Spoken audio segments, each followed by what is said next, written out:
I refer to the statement made by the representative of Pakistan today.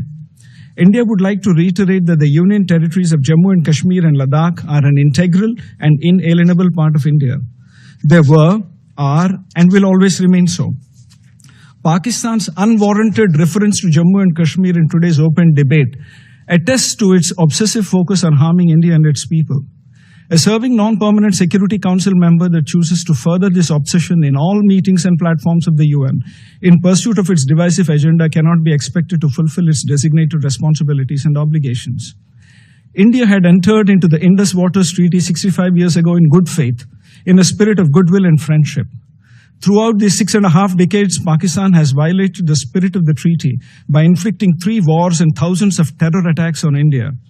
In the last 4 decades, tens of thousands of Indian lives have been lost in Pakistan-sponsored terror attacks, the most recent of which was a Pahalgam terror attack in April 2025, which involved religion-based targeted killings of 26 innocent civilians by Pakistan-sponsored terrorists.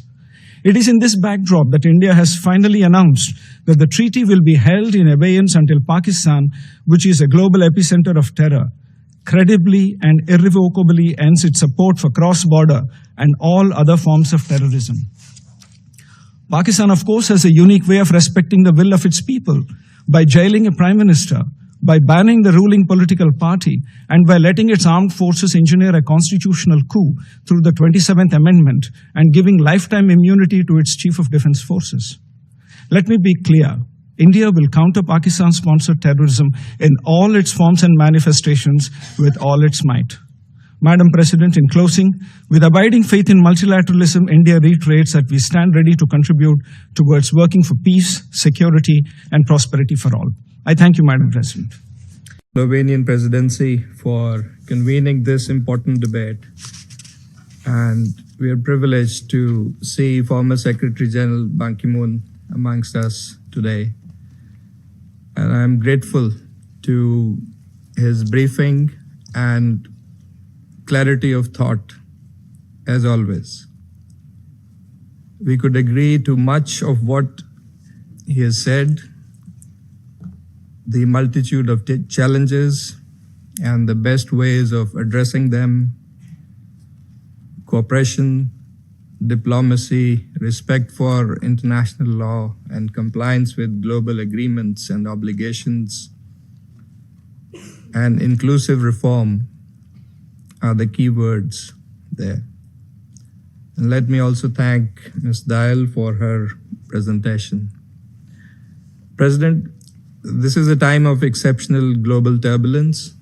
Conflicts are raging with devastating humanitarian consequences. Violations of the UN Charter and international law are becoming disturbingly routine.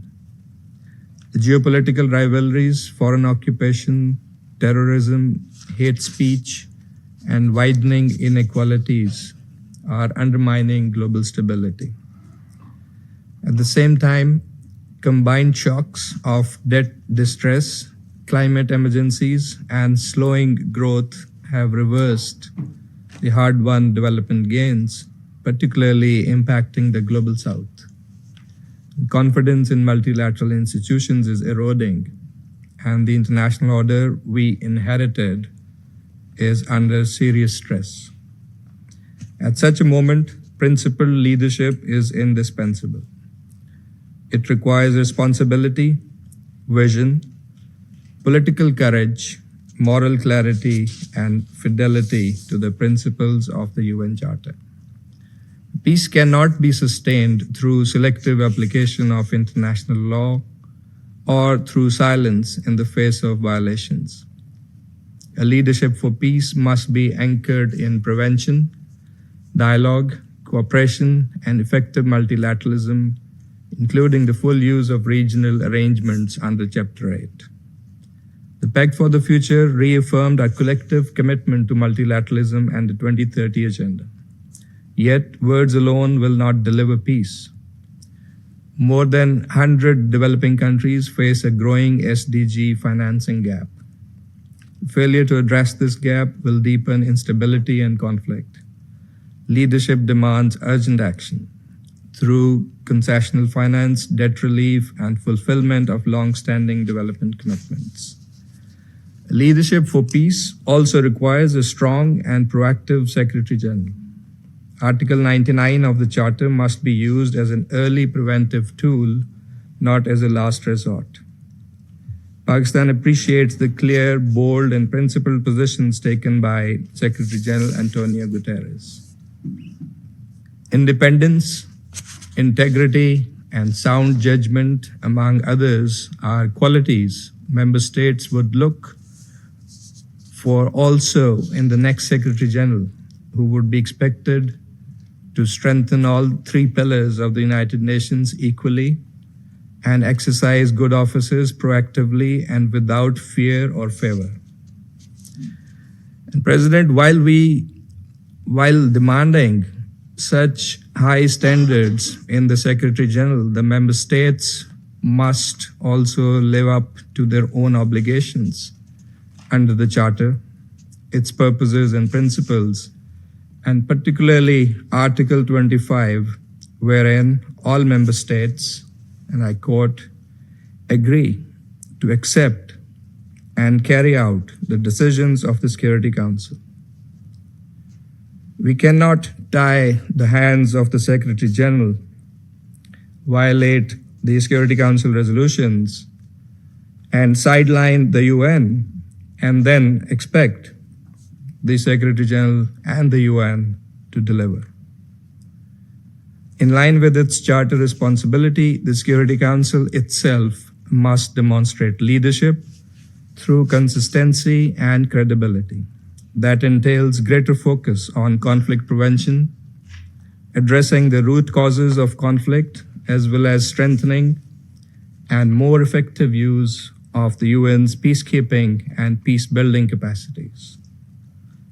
The Council's Resolution 2788 reaffirmed the primacy of peaceful settlement of disputes. These tools must be actively employed to resolve festering conflicts and long-standing disputes without selectivity and double standards.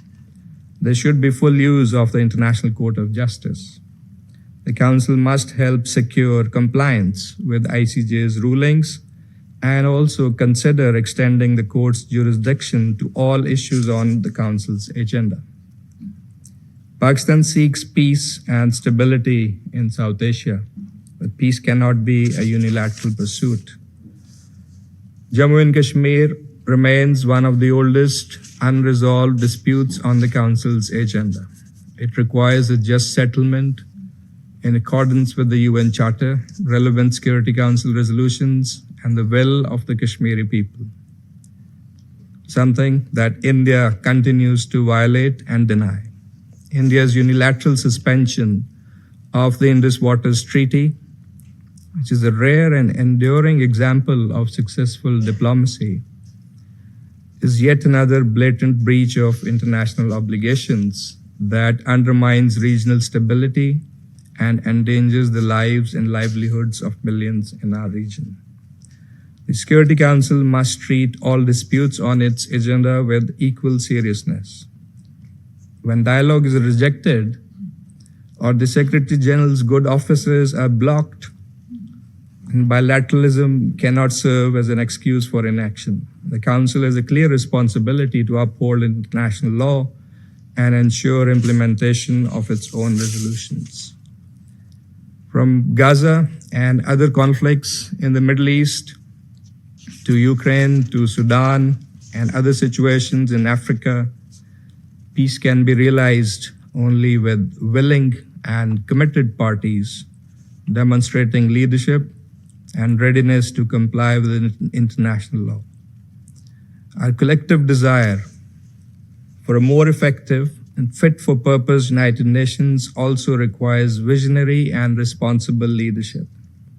Sovereign equality, democracy, representation, and accountability are the principles that underpin such reform.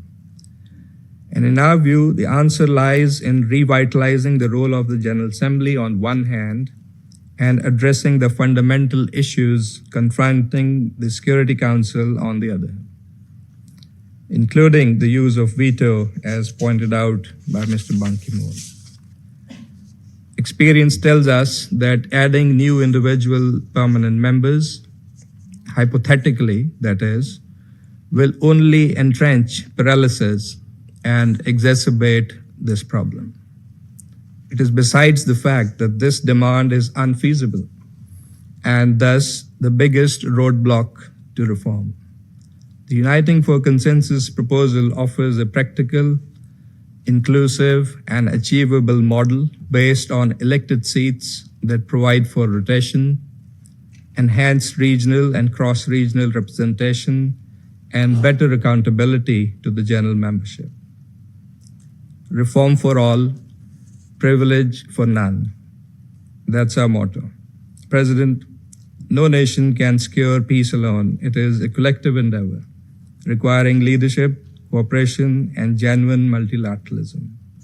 Pakistan will continue to work with all member states to uphold the UN Charter, advance justice and rule of law, and stand for a vibrant multilateral system that delivers for all peace, dignity, and shared prosperity. I thank you. I thank